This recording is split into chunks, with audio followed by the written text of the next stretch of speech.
নমস্কার বন্ধুরা, রিনা রসু আপনাদের সবাইকে স্বাগত। আশা করছি আপনারা সকলেই ভালো আছেন। এখন বাজারে কাঁচা আমও প্রচুর পাওয়া যায়, আবার পাকা আমও পাওয়া যায়। তো আমার বাড়ির গাছের আমের আজকে আমি একটা নতুন ধরনের আচার তৈরি করে দেখাবো, একদম রসে ভরা এই আচার। তা চলুন দেখে নিই কীভাবে এই আচারটা তৈরি করে থাকি। আচার তৈরি করার জন্য এখানে নিয়েছি 3টে কাঁচা আম। আমগুলোকে আমি এবার ছাড়িয়ে নেব।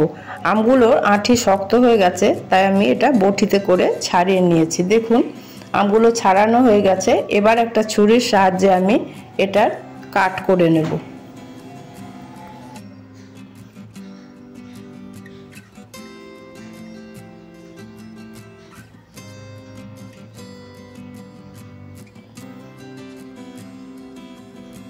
সমস্ত আমগুলো আমি এইভাবে ছুরি দিয়ে কেটে নেব।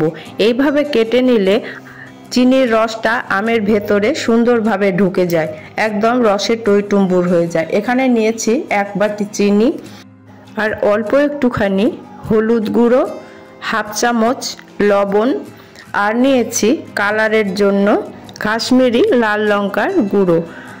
এবার এগুলোকে ভালোভাবে মিশিয়ে নিয়ে আমি একটা ঢাকা দিয়ে 1 থেকে 1.5 ঘন্টা রেখে দেব, তাহলে চিনিগুলো গলে যাবে।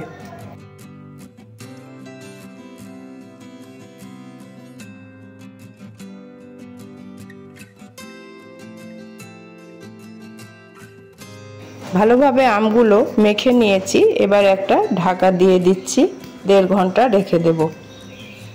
দেখুন 1.5 ঘন্টা পর ফিরে এলাম।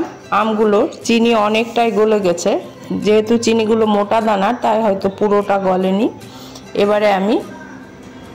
এবারে আচারে দেওয়ার জন্য একটা মশলা তৈরি করে নেব। তার জন্য নিয়েছি একটা শুকনো লঙ্কা, আর নিচ্ছি 1 চামচ 5 ফোড়ন। এটাকে ভেজে নেব। 5 ফোড়নের একটা সুন্দর গন্ধ বেরোতে থাকলেই গ্যাসটা অফ করে দিতে হবে। তারপর এটাকে মিক্সিতে বা শিলে গুঁড়ো করে নেব। মশলাটা ভাজা হয়ে গেছে, গ্যাসটা আমি অফ করে দিচ্ছি। আবারও গ্যাসের মধ্যে কড়াইটা বসিয়ে দিলাম এবং মাখানো আমটা এবার কড়াইয়ের মধ্যে দিয়ে দিচ্ছি। খুব সিম আঁচে এই আচারটা তৈরি করতে হবে। আঁচ বাড়িয়ে দিলে চিনিটা তাড়াতাড়ি ঘন হয়ে যাবে এবং রসটা ঢুকবে না, তাই পুরো আচারটাই আমি একদম সিমে করব। আচার তো অনেকে অনেকভাবে বানিয়ে থাকেন, একবার এইভাবে বানিয়ে দেখবেন, গায়ের মধ্যে চিড়ে দিয়ে, তাহলে রসটা পুরো ঢুকে যাবে এবং খেতেও দারুণ সুন্দর হবে, খুব নরম হবে।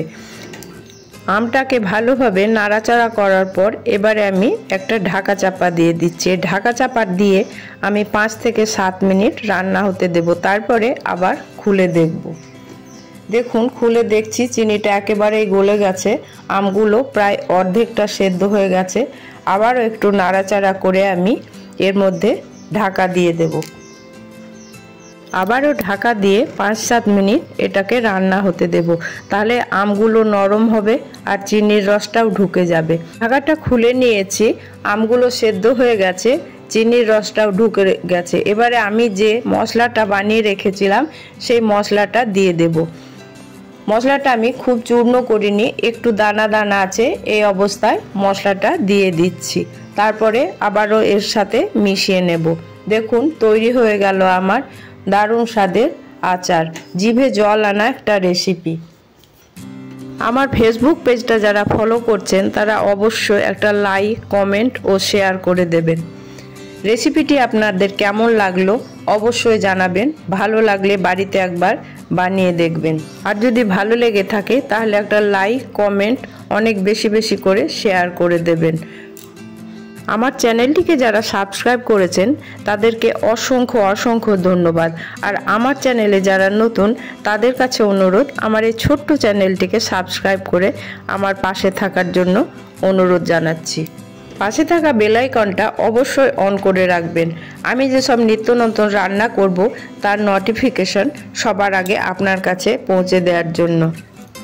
আজ তাহলে এখানেই শেষ করছি, আবার আপনাদের সামনে হাজির হব নিত্য নতুন রেসিপি নিয়ে। আপনারা ভালো থাকবেন, সুস্থ থাকবেন, আমার পাশে থাকবেন। ধন্যবাদ।